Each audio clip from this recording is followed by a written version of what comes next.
سلام سوسونای شمیر، خوش اومدید به این ویدیو. تا آخر ویدیو همراهمون باشید. لایک و سابم یادتون نره. لند زده بودم بلک مارکت و یه دیل و VLJ داشتم، شاتگان جدیده. یارم رو زدن، زیادم بودن. رفتم بالا برای تک یارم، دیدم بی تربیت اینجا کاور گرفته. یه شات زدم میس رفت، اون یه شات زد من آرمانم شکست. اینجا تگ یارم رو زدم که حداقل نریم لابی. بعدش اینجا آرمور نزدم ولی مدیک زدم. اولین شاتم میس، دومی آرمور شکست، سومی ناک شد.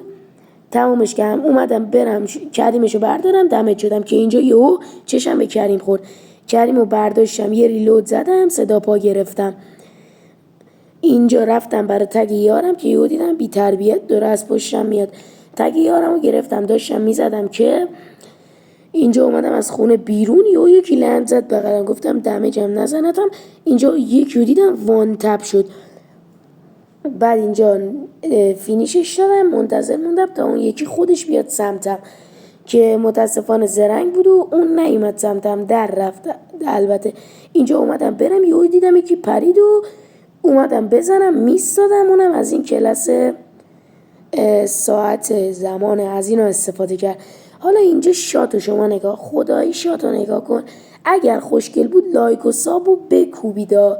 اومدم این بالا، یهو دیدم یه بی تربیت داره از اون پنجره تیر میزنه. گرفتم خطشو، گانشو دیدم، یهو هدشات. آقا خدایی شما شاتو داشتی؟